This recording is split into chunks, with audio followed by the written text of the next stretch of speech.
Perkenalkan, nami abdi Rizky Alamsah. Di dia kami hoyong nerangkeun ngeunaan tata cara pernikahan adat Sunda. Tata cara pernikahan adat Sunda. Upacara pernikahan adat Sunda mangrupa runtuyan prosesi anu beunghar ku makna filosofis.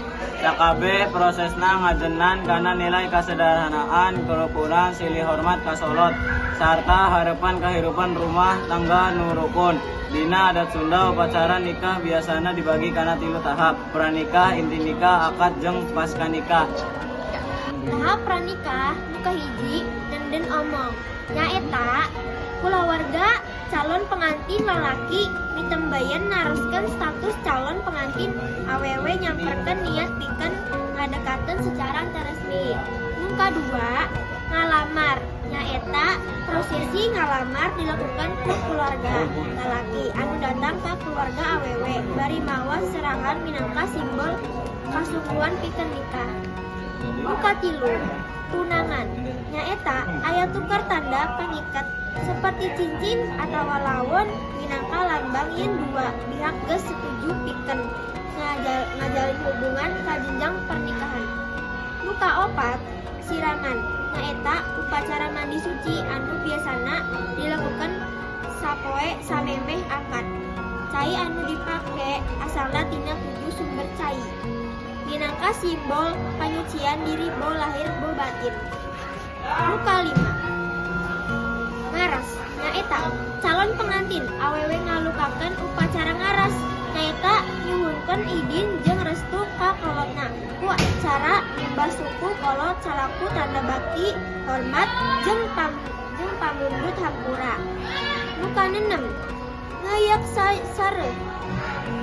Nyaeta upacara simbolis nu dipimpin ku sepuh utawa juru rias.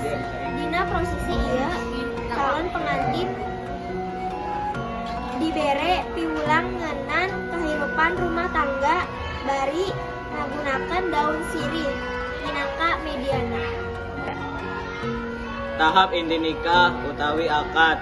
Akad nikah nyaeta dina tahap ieu dilakukan ijab kabul nurutkeun syariat agama biasana Islam anu ngajadikeun 2 calon pengantin resmi janten salaki jeung pamajikan.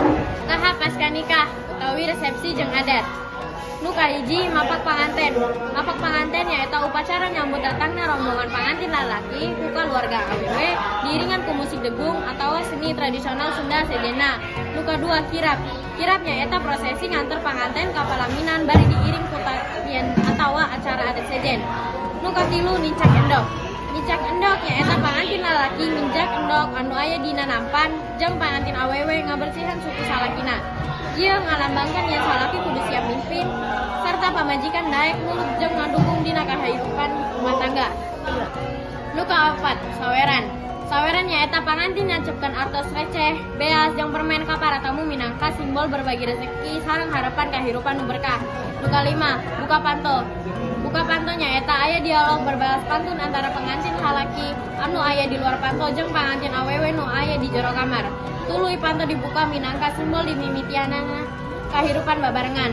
Kunenam huap lingkung. Huap lingkung nyaeta kolot 2 pihak babarengan nyuapan 2 pangantin anu ngagambarkeun yen asih jeung pahartian kolot sarua ka anak jeung ka mantu. Nu katujuh sungkeman. Sungkeman nyaeta prosesi pangantin nyuguhkeun doa, restu sarta hampura ka kolotna. Ieu biasana janten momen anu harasis jeung pinuh ku rasa haru. Sakitu disimpuring, hamputan bilih aya kalopatan dina tutur. Wassalamualaikum warahmatullahi wabarakatuh.